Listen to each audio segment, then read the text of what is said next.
Estamos con un distinguido analista político experto en relaciones internacionales y seguridad internacional, don César Sabas. Muy buenos días. Muy buenos días, doctor Londoño. Como siempre, un placer compartir con todos ustedes. Bueno, estamos en el 9 de mayo.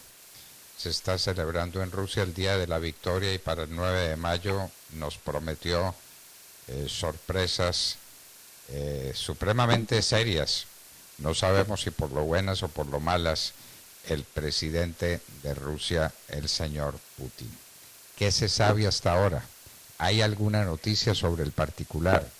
¿Cuál va a ser la actitud de Rusia celebrando este día de la victoria? Hablamos de la victoria en la Segunda Guerra Mundial, donde Rusia ganó gracias al armamento, al apoyo logístico, a la manera como tuvo respaldo de los países occidentales, especialmente de la Gran Bretaña. Pero ese no es asunto de ahora. El asunto de ahora es la celebración que van a hacer de ese día de la victoria. Están recordando el año de 1945. ¿Qué ha pasado hasta ahora o qué se espera que pase, César Sabas? Bueno, ya el desfile ya se hizo en Moscú. Ya Putin habló. Se esperaba y lo que se comentaba que él iba a decretar la movilización general. Yo les recuerdo a quienes nos escuchan que Rusia no está oficialmente en guerra, sino que es, como ellos lo llaman, una operación especial. ¿Cuál es la diferencia?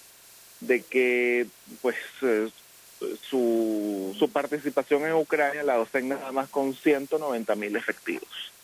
Si Putin llama a la movilización general y declara el estado de guerra, tendría ya de por sí en disposición a 900.000 reservistas, más un potencial llamado a las armas de más de 5 millones de personas.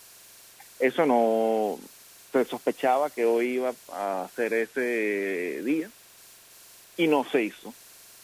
También se sospechaba que iba a haber una escalada en el tono, inclusive una potencial escalada nuclear. Hay un avión que se llama el Ilyushin 80. Este es conocido en Rusia como el avión del apocalipsis. ¿Por qué? Porque es el encargado de albergar a la élite dirigente rusa mientras ellos hacen un ataque nuclear. Un ataque nuclear a gran escala. Y por eso es que es el avión del apocalipsis. Ese avión ya lo tenían listo y supuestamente iba a sobrevolar Moscú en el día de la victoria y no voló. Entonces esto nos deja algunas dudas de por qué pasó y yo puedo intentar dar algunas respuestas. Lo que sí es cierto, lo único destacable del discurso de Putin es que dijo que para Rusia ningún precio es demasiado elevado cuando se trata de Ucrania. Con lo cual quiere decir que las bajas que han tenido hasta ahora y las que van a tener, ellos están dispuestos a asumirlas. Es decir, no se van a echar para atrás por lo que han sufrido y lo que van a seguir sufriendo. ¿Por qué pudiera yo tratar de dar alguna explicación de que este avión no voló? Pues digamos que las grandes potencias hablan entre ellas debajo de cuerda. Los ministros de la defensa y acuerdan cosas. Hay líneas rojas. Que eso no sale directamente en el Twitter ni en la prensa.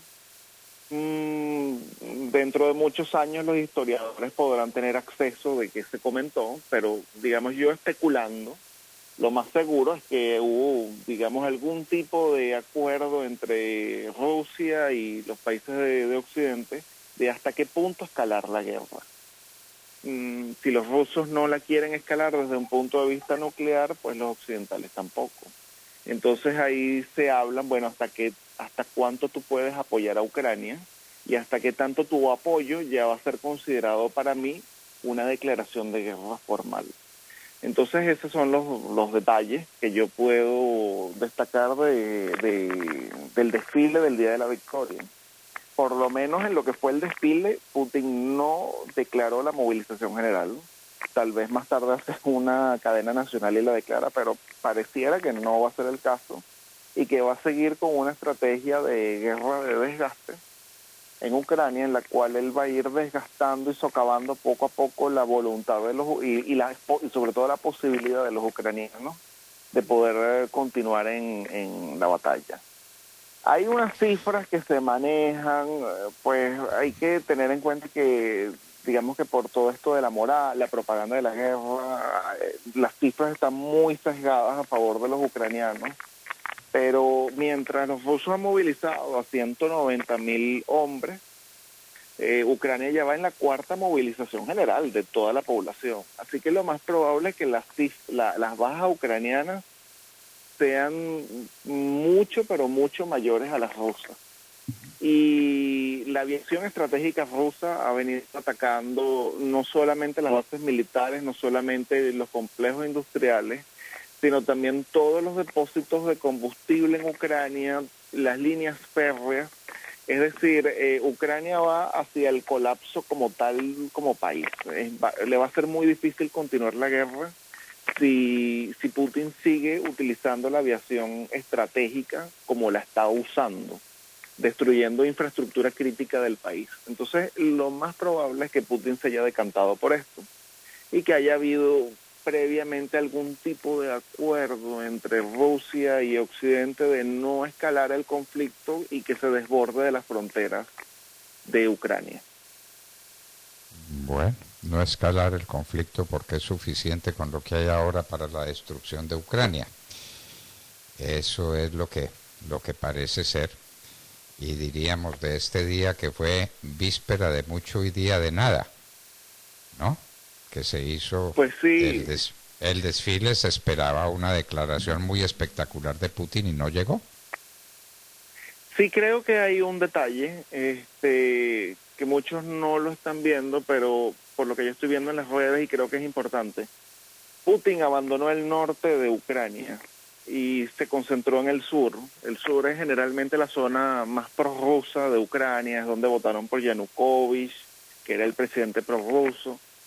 Pero también hay un detalle. Después de los eventos del Euromaidán, entre el año 2013 y 2014, hubo una retórica antisoviética en Ucrania y empezar a prohibir, por ejemplo, símbolos comunistas, festividades comunistas. Y el detalle es que Ucrania no es, por ejemplo, Lituania. Lituania es un país que nunca fue parte de la esfera rusa y un día fue invadido y anexado a la fuerza a la Unión Soviética. No, Ucrania es un país que constituyó la Unión Soviética, dio secretarios generales del Partido Comunista Soviético, o sea, hubo secretarios generales ucranianos, dio soldados al ejército soviético. Por ejemplo, el abuelo de Zelensky fue soldado del ejército soviético.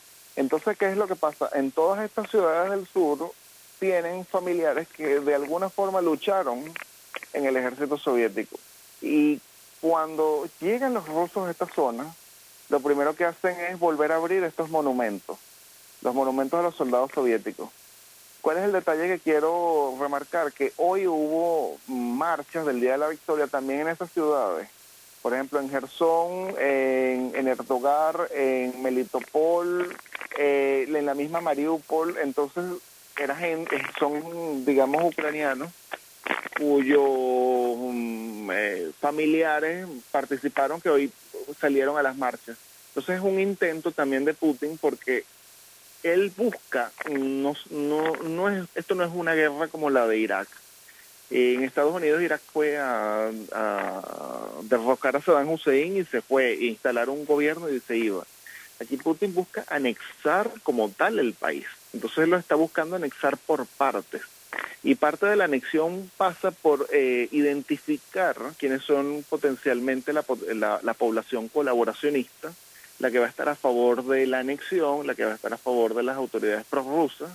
Entonces, claro, él va a aprovechar, digamos, el resentimiento de alguna población, digamos, aquel que es nieto de un soldado soviético y que durante la época de Zelensky, pues, su memoria no fue muy bien tratada. Ahora vienen los rusos y le van a decir, mire, yo sí te voy a permitir salir a marchar por la memoria de tu abuelo. Entonces, claro, va a ser ahora un ucraniano que va a ver la invasión rusa con otra óptica. Y esto es muy peligroso que no lo entienda el gobierno de Zelensky. Hay distintas ópticas dentro de Ucrania y lamentablemente no todas fueron tomadas en cuenta durante la revolución del Euromaidán, y es aquí donde Vladimir Putin está digamos, explotando las debilidades del gobierno ucraniano. Y con miras a, en un futuro, tener una ocupación permanente, con población, con alguna parte de la población que coopere con la ocupación, lo que se llaman los colaboracionistas. Ave María, de manera que seguimos presenciando estos horrores de la invasión, porque eso no es una guerra, la invasión de Rusia a Ucrania. Hoy, día de la victoria, era día de grandes declaraciones, de revelaciones extraordinarias, porque Rusia también está sufriendo, doctor Sabas. Sí, mucho. Está sufriendo mucho las sanciones que le ha impuesto Occidente y las que le va a imponer, porque está en marcha un plan para limitar a toda costa las importaciones que Occidente haga de lo que Rusia vive, que vive de las exportaciones de petróleo y de gas. Entonces, la situación de Rusia tampoco es para morir de la risa, ¿no? Tiene problemas tiene problemas serios. Y no sí, solamente ahora el problema es que parece que ellos están dispuestos a pagar el costo. Bueno, están dispuestos ellos los dirigentes. Al pueblo no le han preguntado, entre otros, porque el pueblo está mal informado y el pueblo no sabe lo que le está pasando. Lo que sabe es que su nivel de vida ha caído dramáticamente. Que eso sí lo percibe el pueblo. Sí, bueno, pero el problema es que los medios de comunicación allá todos están controlados. Entonces, si la gente considera, digo yo no es lo que yo digo, sino que si la gente considera de que es una causa justa, esta guerra, pues tal vez van a asumir los costos, como ya asumieron antes en la Segunda Guerra Mundial. Yo no estoy diciendo que este sea la verdad, pero son medios de comunicación controlados. Entonces, pues a lo mejor la población tiene otro punto de vista. El problema es que esto nos está generando costos a todos. Por ejemplo, gracias a la crisis de Ucrania viene una crisis alimentaria global, porque Rusia y Ucrania son los principales productores de trigo del mundo y los puertos ucranianos están todos bloqueados por los rusos para impedir que salgan trigo. Porque una de las estrategias de Putin es justamente generar la crisis alimentaria global. Y esto va a repercutir en África y el Medio Oriente, lo que va a ocasionar una gran ola migratoria de estos países hacia Europa. Entonces, por eso es que el gobierno de Zelensky está desesperado de que esto no puede convertirse en una guerra de desgaste, una guerra larga, porque el reloj va a ponérsele en contra de Zelensky. Cuando vengan estos millones de refugiados hacia Europa, Europa va a pedir a Zelensky que negocie con Putin para que Putin pueda liberar los puertos ucranianos y volver a exportar trigo. Entonces, es un problema para Ucrania luchar la guerra de gas. Uno pensaría que Europa ha tomado cuenta y medida de esa posibilidad. Es imposible que le declaren a Rusia lo que le están declarando en materia de sanciones, en materia de castigos, en materia de limitaciones, y que no calculen lo que Rusia puede hacer para limitar o para anular, si fuera posible, el suministro de trigo y de otros productos vitales para Occidente que provengan de Ucrania.